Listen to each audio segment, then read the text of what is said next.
She introduced me as her friend, not her boyfriend. Not her partner. Not even a casual. We're seeing each other. Just friend. Like the last 2 years we spent together were some passing, harmless acquaintance. I stood there, holding out the power bank like a fool, waiting for the punchline that never came. My name tumbled awkwardly between her lips, wrapped in a lie that made me want to disappear. And the worst part? She smiled when she said it, not because she thought it was funny. Not because it slipped, but because she'd rehearsed this planned for it, and I was the idiot who didn't see it coming. Maybe I should have walked away right then. Maybe I should have said, I'm her boyfriend actually, loud enough for every coworker to hear, watch the moment unravel and let her deal with the consequences. But I didn't, because I'm not cruel. Because I wanted to believe there was a reason. Because after 2 years of sharing my life with her, I figured I at least deserved some benefit of the doubt. So I stayed.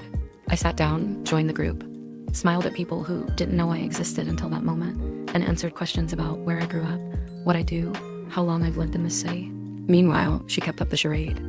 Every time someone asked how we knew each other, she leapt in with some carefully sanitized version of the truth. We met years ago. We go way back. He's just helping me get settled. And I watched her avoid the words, boyfriend, relationship, partner, anything that would tie me to her, in a way she didn't want public. At first I thought, maybe she was nervous. Maybe she just didn't know how to explain us to her new colleagues. But the more she did it, the more she went out of her way to erase the truth, the more it stung. And I kept hearing this voice in my head saying, why? Are you letting her do this to you? Then one of the guys, a little drunk, leans in and says, she never told us she had such a good-looking friend. And I felt this strange mix of flattery and resentment. I glanced at her. She laughed, polite, distant.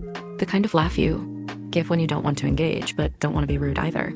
So I turned to him and said, I didn't know she had such a pretty colleague either. And I winked. I don't know why I said it. Maybe out of spite.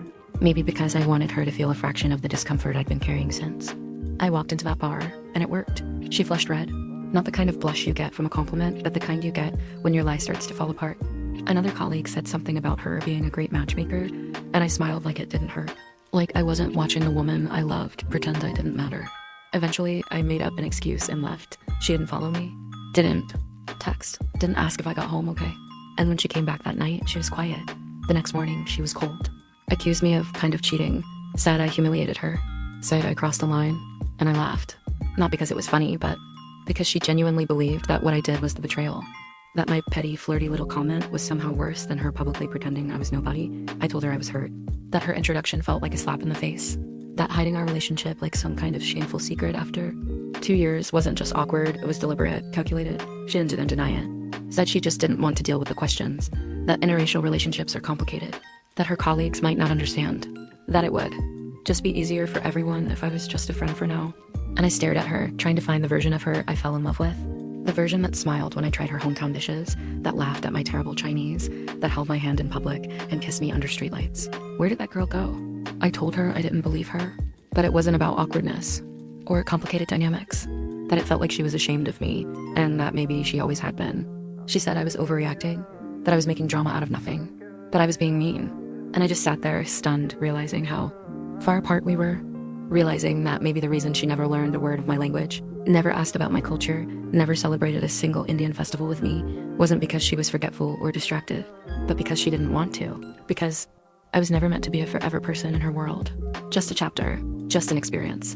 And the more I thought about it, the more it burned. The way I bent myself around her life learning Mandarin, cooking her favorite meals, watching her shows, laughing at her inside jokes with her friends, and she couldn't even say the word boyfriend when it mattered. I asked her if it would have been easier for her if I wasn't Indian. She hesitated and said yes.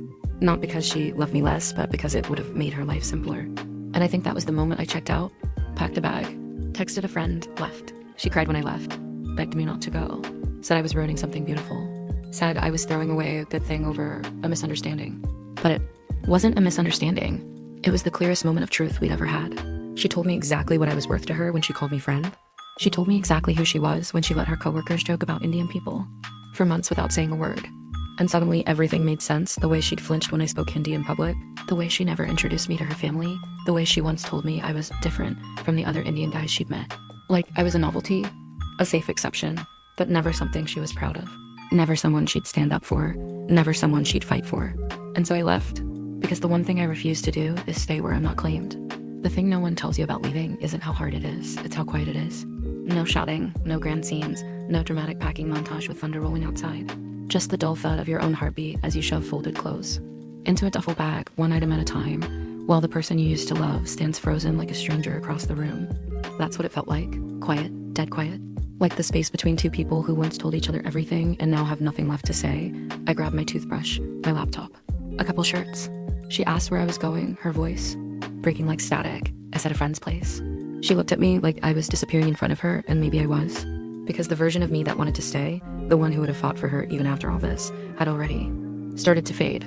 She tried to block the door, sighed I was being rash, that I should at least sleep on it, that I feel differently in the morning. I didn't answer. I didn't trust myself to speak.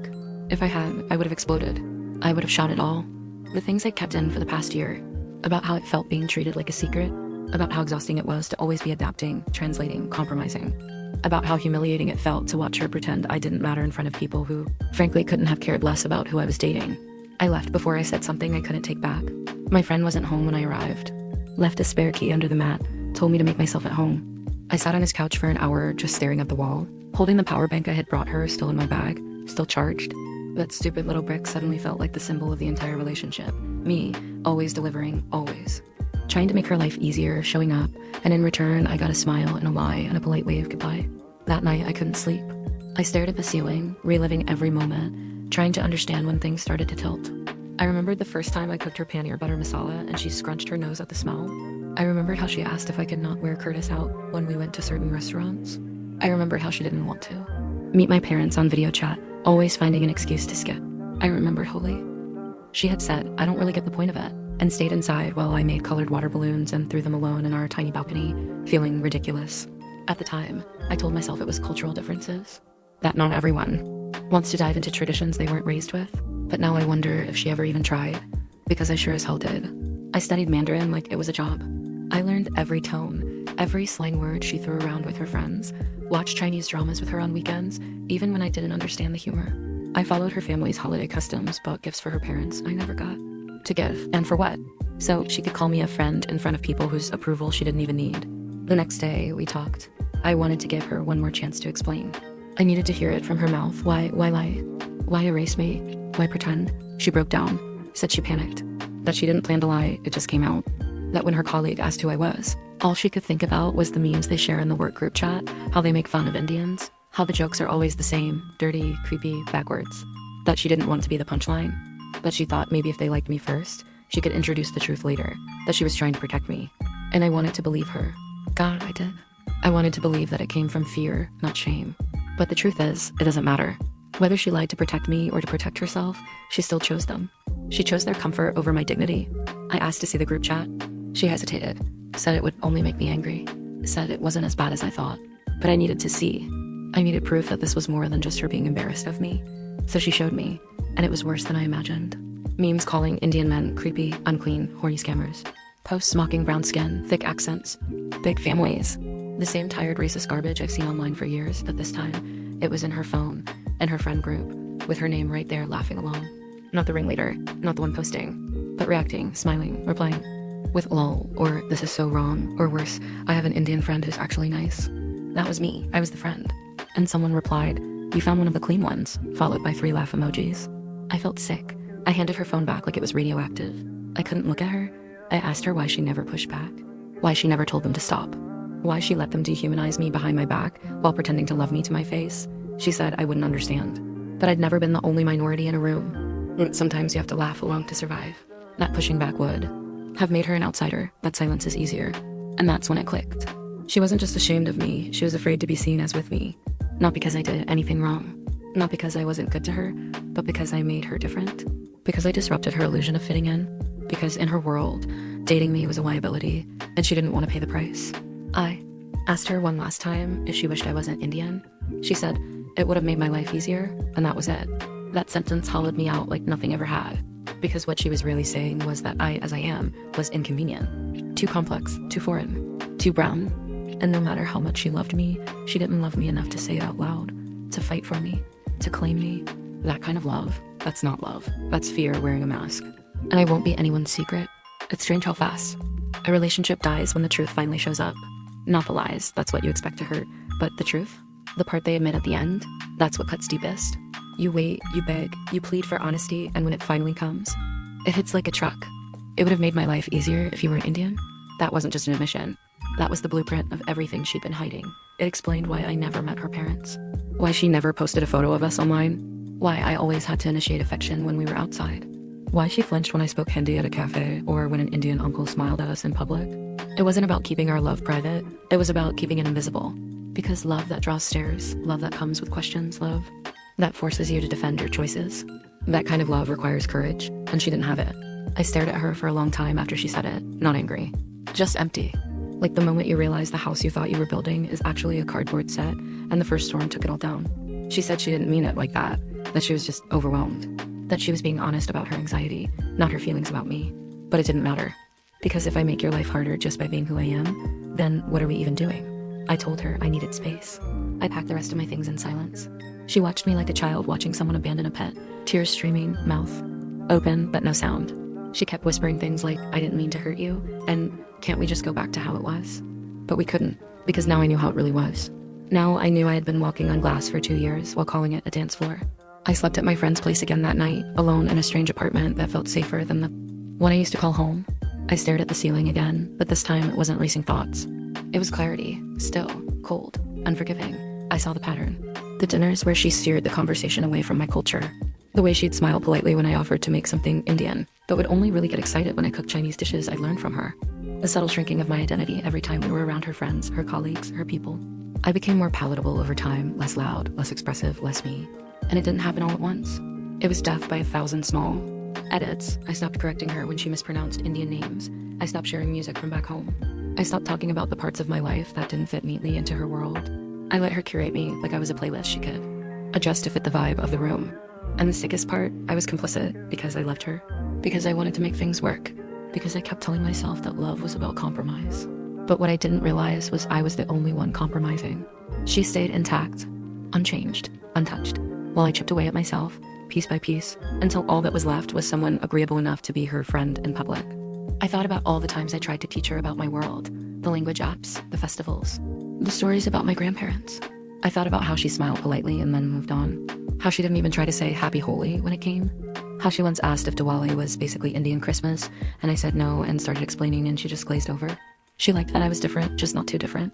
She liked the seasoning, not the dish. Liked the idea of dating someone exotic, unique, spicy, as long as I didn't expect her to actually embrace where I came from. And for a long time, I let that be enough. Because when you love someone, you don't want to see the cracks. You want to believe that they'll grow, that they'll come around, that love will be enough. But love isn't enough when it's ashamed of you, and that's what she was ashamed, not loudly, not with words, but in the choices she made. The silences, the introductions, the omissions. The way she let people laugh at people like me and didn't flinch. The way she watched me shrink and didn't say a word. I didn't cry that night. I didn't scream. I didn't break anything. I just sat there, slowly coming back to myself, remembering the version of me that existed before I started erasing parts of who I was to fit into her story. That guy. He was loud. He was messy. He was proud. He listened to Bollywood music at full blast and wore kurtas without flinching. He celebrated his culture without needing someone else's permission, and I missed him. I realized I had spent 2 years trying to be the kind of Indian she could love, but I deserved to be loved as an Indian, not in spite of it, not with conditions, not as a compromise. And the more I thought about it, the more I knew I couldn't go back. The next morning, I went to our apartment to get the last of my things. She was there, sitting on the floor, legs crossed, eyes swollen from crying. She didn't look up when I came in, just said, "You're really doing this?" I didn't answer. I walked to the closet, grabbed my suitcase, started folding the rest of my clothes. She kept talking. Said she would quit her job if I asked. Said she would never lie again. Said she'd tell everyone we're together. Said she'd post a photo, bring me to the next work dinner, whatever it takes. And I believe she meant it. I believe that in that moment, she was willing to set fire to her world to keep me in it. But it was too late, because I shouldn't have to ask to be claimed. I shouldn't have to bargain for dignity. I shouldn't have to prove that I'm worth being loved out loud. And now that I'd seen what was behind the curtain, now that I knew what kind of thoughts she buried, what kind of truths she withheld, I couldn't unknow them. You don't unhear, life would be easier if you were an Indian. That sentence doesn't go away. It's branded on me now. A scar. A lesson. A line in the sand. She followed me to the door, barefoot, pleading. Asked me if I was really ending it over one mistake. And I turned to her, finally finding my voice again, and said, "This isn't one mistake. It's 1,000 moments I ignored. It's every time you chose comfort over courage. It's you treating my identity like it was optional. And I'm definitely optional. Then I left, not because I wanted to, but because staying would have meant becoming someone I couldn't recognize. And I've already lost too much of myself to turn back now. I thought the grief would hit all at once, that it would come crashing down like a wave.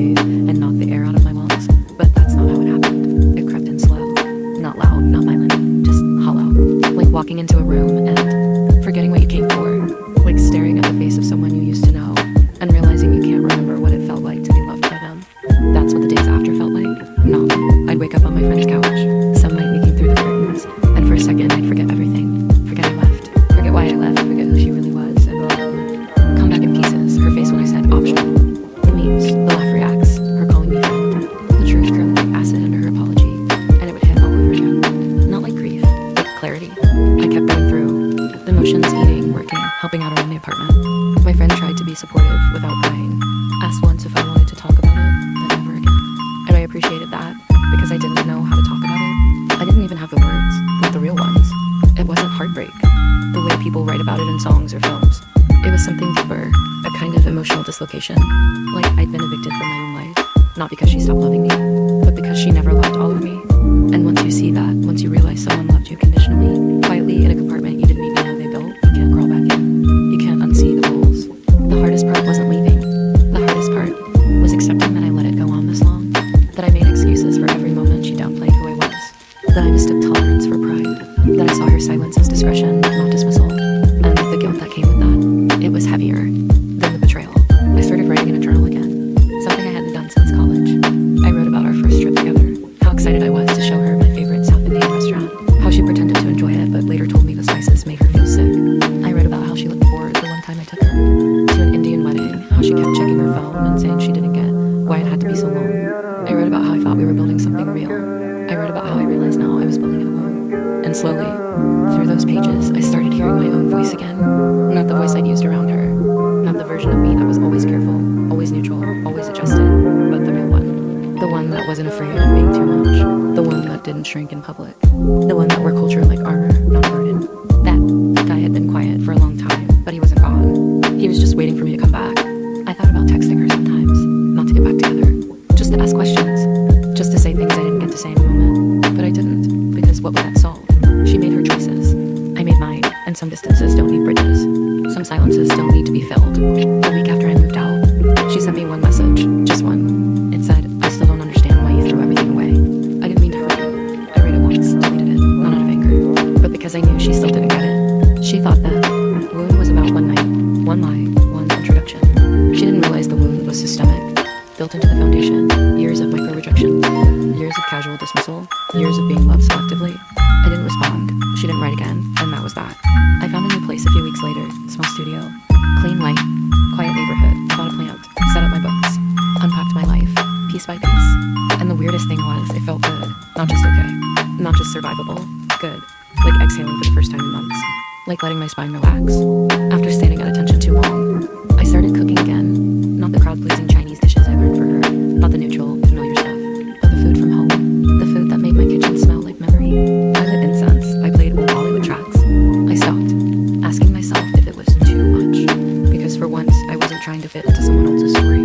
I was writing my own. My friends, my real friends, noticed the difference, said I seemed lighter, clearer. One of them joked that I looked like someone who just got out of a cold.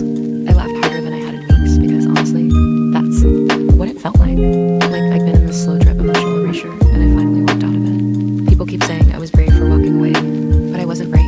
I was tired of waiting to be seen, tired of being tolerated, tired of trying to convince someone that I was worth showing up for. And when that exhaustion finally outweighed the fear of being alone, I walked. That's not bravery, that's survival. And if I've learned anything from this, it's that survival is sacred. I don't know what the future looks like. I don't know when I'll feel ready to date again, or what kind of person I'll trust next, but I know what I won't settle for.